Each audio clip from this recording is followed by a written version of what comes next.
Before I continue going on, I want to see what do our panelists have to say. So I see that Bitcoin Benito joined in. You have the floor and you have the mic. Let me hear what you got to say. Hey, what's going on, y'all? Hey, how you doing, For man? the balloons. John, how are you doing? She stole my thunder. How you doing? So you are talking about your journey as a software developer. Is that the question, or what's the question exactly? Yeah. So the first part of our discussion was was referring to me going through my journey of being a software developer, and having something called imposter syndrome.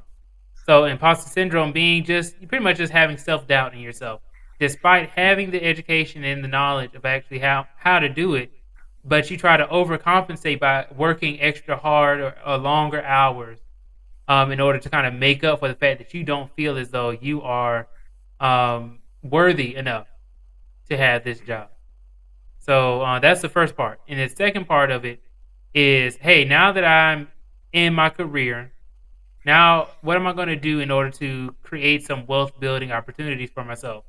And I already know that large one will be starting your own business, or getting into real estate investing or stock market investing. But yet still we have Mhm. people who are, scared to kind of make that leap, even though they know that they want to do it, but they're just kind of, they know they want to do it. They know they can do it, but they're just scared to do it. So kind of, you can talk about either or. So I don't have a traditional software development upbringing, I guess you would say. Like I started off like working for one of the large um, defense contracting companies, but it was like a very low level, very entry level job, and it had nothing to do with software development.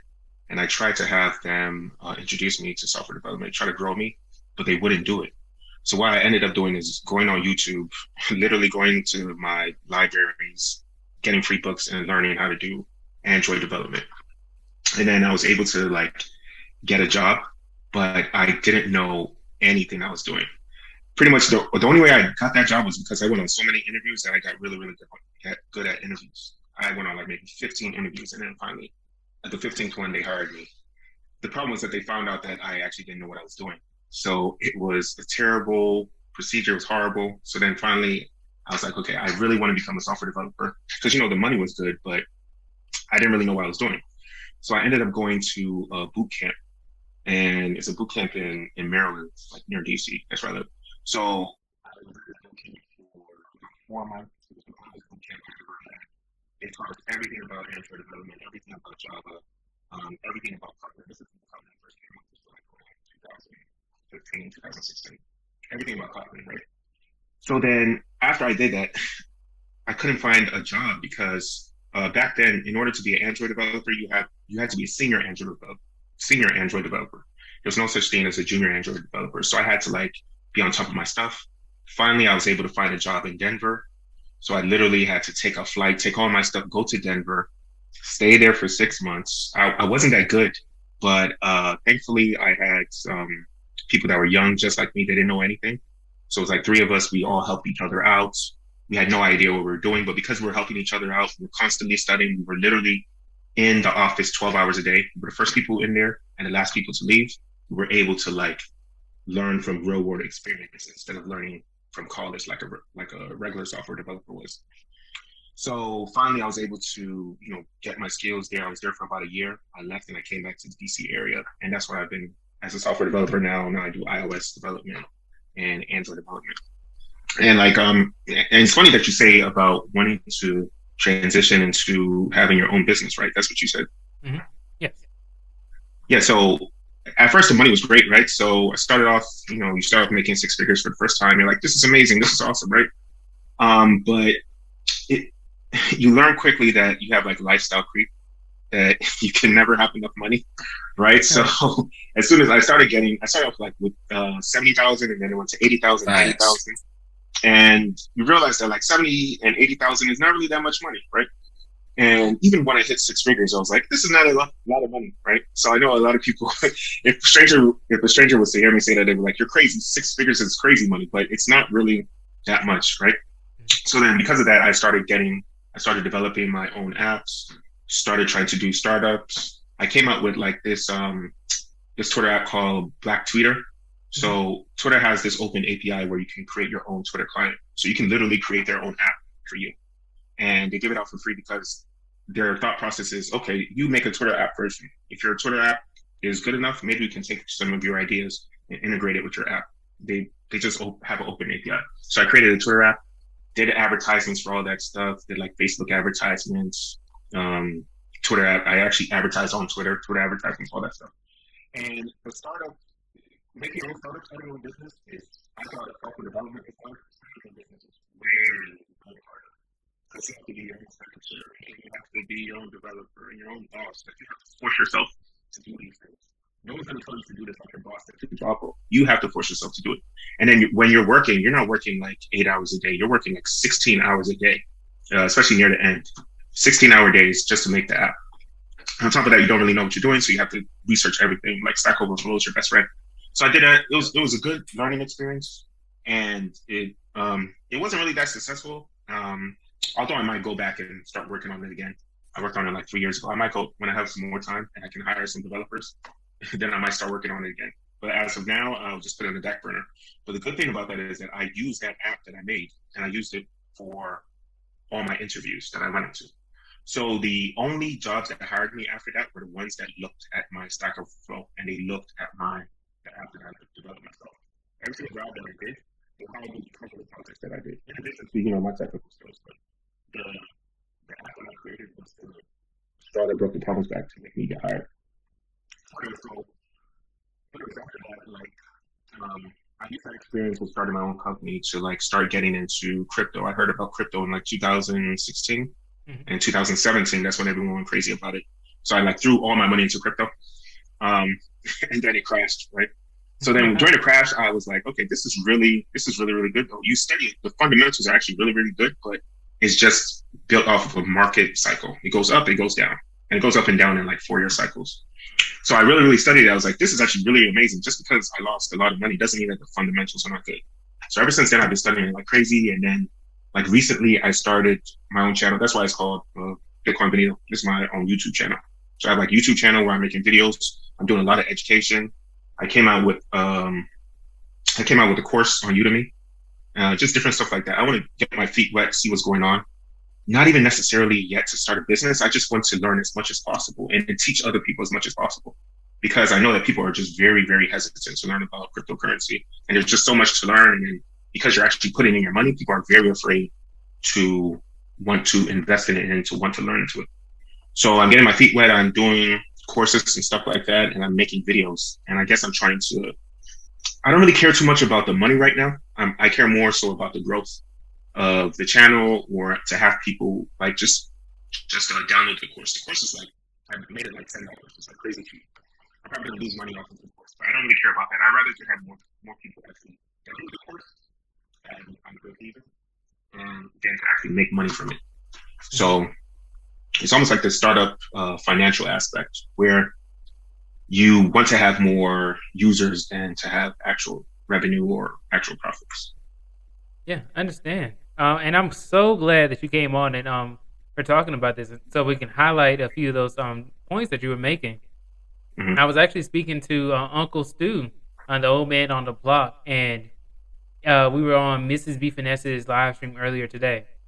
And one of the interesting things he was saying is, he was talking to me. He was like, a young guy like you, you're into the tech industry and stuff like that. You do a lot for it. And for me, I would just rather pay somebody to do a lot of these things. Yes. But then we were talking about the difference between when you're younger and you're grinding, you're trying to get it, but versus when you're older and you're trying to kind of like, slow it down. Like you may still have like your goal in mind, right? Of, hey, I want to get this app off the ground. But then for, a young guy like me, I'm like, well, I don't have enough money to be hiring all these people off of Fiverr, right? I don't have all this money to be kind of putting into, actually paying somebody to do the development and all this other kind of stuff. I'm gonna be the everything of the business. I'm gonna be the developer. I'm gonna be the secretary. I'm gonna be the person who does the inside sales and the outside sales. The the one who does delegate to myself, right? I do everything myself. And we also brought up there's a YouTuber called Stefan, I think his name is Miss and he was talking about how when he was a young developer and before he really started his business,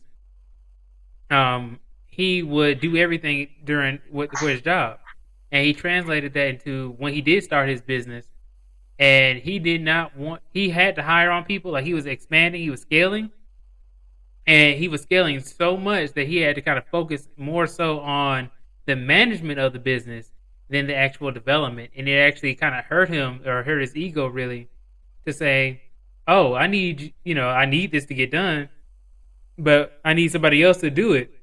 But somebody isn't going to have the same passion for it as me. Somebody isn't going to take it as seriously as me. And so I need to do it. So I'm spending, just like how you said, 16-hour days over here working. And then you're sitting up here burning the midnight oil, right?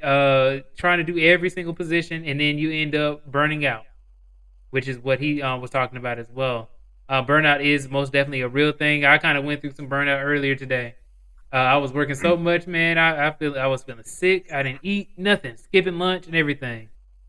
So yeah, and that's the funny thing that you say that though, because you definitely feel as if people do not care about your company as much as you do because you're the one that created the company. But the thing about that is that you need to have specialization in your company, no matter what. If you need to have people that specialize in their own department. So if you hire a secretary, that secretary will be a better secretary than you because she has done this or he has done this the whole time. This is their specialization. That architect or that developer will probably be a better developer than you because that's what they focus 100% of their mind power on. And it's your job when you start your own company to be the CEO, to be the leader. That's the best aspect that you have. You need to focus on the things that you actually do well instead of like trying to be jack of all trades because you'll end up not doing anything. And you only have 24 hours in a day anyways. You need to leverage other people's time to make sure that your business is a lot better than you think it's going to be. And it always works out in the end anyways. Right. So, and when you say a jack of all trades, we're more so thinking about just having the knowledge of different things. Mm-hmm. But multitasking is more so what you're talking about, where hey, I'm trying to multitask by doing multiple different things. Because I can I know how to make logos, right? So I made my own logo, but I also know development and also know public speaking. So none of those things translate to the same thing, and I'm not doing all those same things at the same time. So that's pretty much the difference between the multitasking and the jack of all trades, and some people kind of put the two together. But exactly. I don't know if you remember the topic, but I'll go ahead and say it again. Is that we're discussing how after you've gotten into your career, do you feel a certain fear of, let's say, starting your own business or progressing towards a new goal, such as some sort of wealth building goal? No, like I said, I'm old compared to y'all. So the stuff y'all talking about, I tried it. Shout out to 𝘕𝘰𝘯𝘦. I tried to start my own company in 2005 that failed. I probably burnt up $100,000 in opportunity cost of me, programming at night trying to build my own company where I could have went to another company and made more money. But I never feared that because even though I failed, I think 𝘕𝘰𝘯𝘦 hit it on it. He got new skills. He got better at his craft. He got more confident. Him and those three guys teamed together and they were grinding. So that built it onto his skill set. So when he went to his next job, he had more skills and make more money. Not if I'm correct, Bitcoin, I'm looking at you. Not if I'm correct. But so those are the things that even if you fail, you're going to gain from it. So me being old, cool. So yeah, so me being old, I understand that. When Bitcoin first did it, he probably was a little nervous. This is going to work at my fella. But now look at it. He sounded like Black Heights. He just said $100,000 ain't no money. I'm gonna have to talk to this young man. He's Kevin Samuels. He's high value man. Only 8% of black men on the planet in the United States make $100,000 Bitcoin. Give me a salute. You part of that. Don't shortchange yourself, man. So now all that builds on. As you get older, everything builds on itself. You don't fear it. But when I was Bitcoin's age, I was like, okay, is this the right thing? Then when he started making $100,000, and I'm right there, it's like, can I live on $100,000? Especially if you in DC in Virginia and Bethesda, because that's where Oracle's from. I grew up in Oracle. I went out there. I'm like, what y'all playing for? 1-bedroom apartments? Y'all crazy out here, man. I'm from Indiana. I think Bitcoin signed off. All that bills on top of it. Once you figured out, like I said, once his business, I won't say failed, he put it on the shelf. Now he's got new skills. And two is like the 100,000 on 8%. 98% of his businesses fail. So don't feel bad. You just part of the pack. But once again, he got more skills, better skills. Not once again, I'm chastising a little bit. He's talking about $100,000 ain't no money.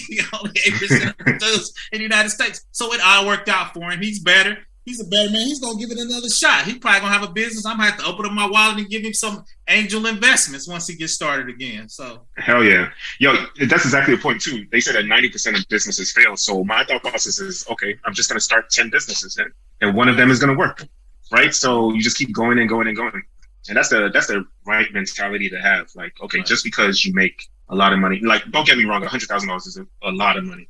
But just because you have 100,000 doesn't mean you can't have 200. Or just because you failed the first company doesn't mean you can't try like 9 more times and get a successful company. Like, it never ends. You want to keep going until you reach your full potential, pretty much. Facts. He said that with bass in his voice. Say that one more time, man. I like how you said that. He said that with bass in his voice. That's what I'm talking about.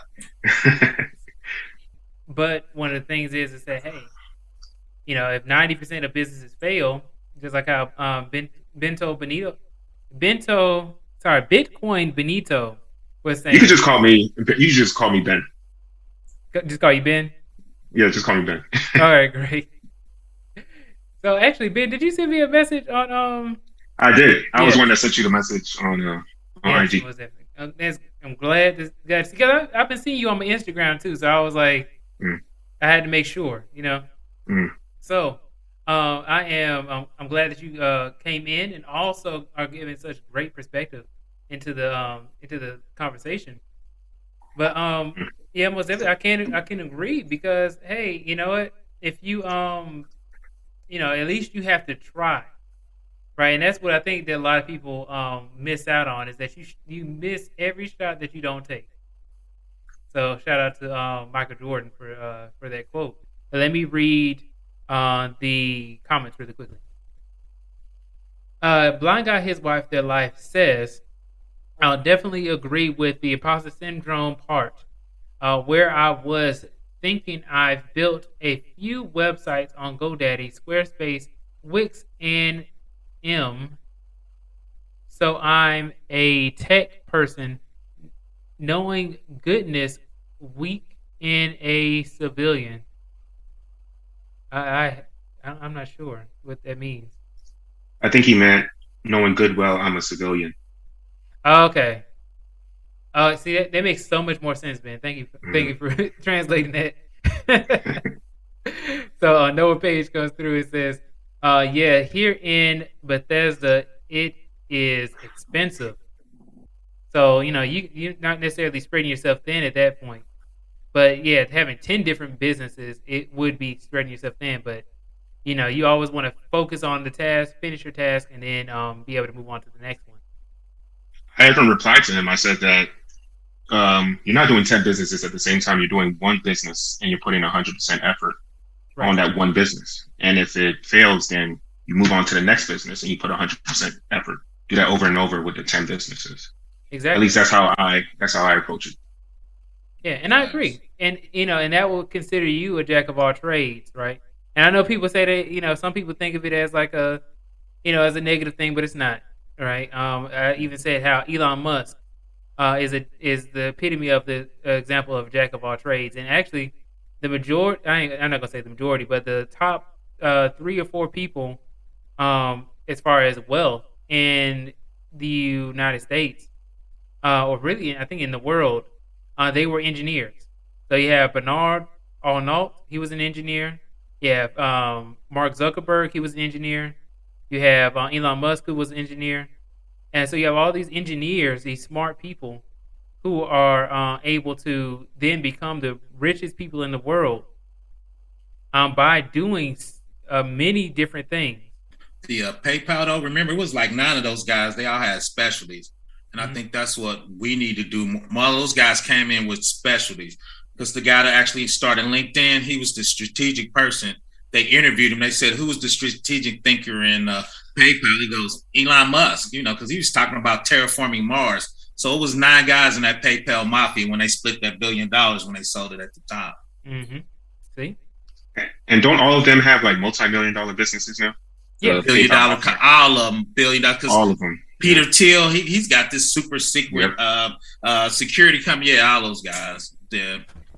So when AWS go down, we as a government asking AWS, we want the root cause. So they got to write it up to each individual companies. They're big dollar companies. You got to write that up. You be like, we need the root cause of, because we might switch to Azure if you keep going down. So they gonna ask you for the root cause. Mm-hmm. So exactly. I've been there where I called stuff for DOD. It was affecting Army, Navy, and airports. So they guys was asking us what the root cause, and I broke it for all the services. So now you looking like, now you think you're in trouble in your agency. I'm in trouble like 10 agencies. Everybody's asking for the root cause. But my team is cool. They ain't gonna say your name in there. They're gonna say the team. But everybody in your team looking at you because now I made my whole team look bad to all these other agencies and companies. So now I feel really small, super tiny, man. Mm-hmm. Most definitely. They said that Facebook caused $169 million per hour to the other companies that were connected to them when they were going down. So for 6 hours, that's like almost $1 billion to the other companies, not Facebook itself.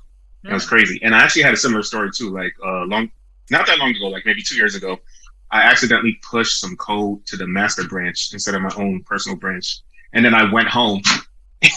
And then the problem was that like the architect or whatever wanted to push a hotfix or whatever. So before he pushed it to the Google Play Store, he actually checked it. And he made sure that, this is actually the wrong code. This actually doesn't work properly. So I had to come back at like 8 o'clock or whatever, and then revert my code back. And it was terrifying, right? But you look back on it and you laugh. So it's a crazy story. Yeah, most definitely. That's why I try to tell everybody, because I'm the oldest, is all those little things when you in it, just take a deep breath. You're going to have people help you. Tell them, Ben, you feel like the world's going to come to an end. The worst day I ever worked. Mm-hmm. Can I shout my channel out real quick before I get that? Of course.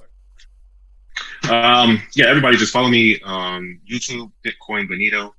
The videos are kind of ridiculous, so make sure you don't watch it around your grandma. But just follow me on 𝘕𝘰𝘯𝘦 on YouTube.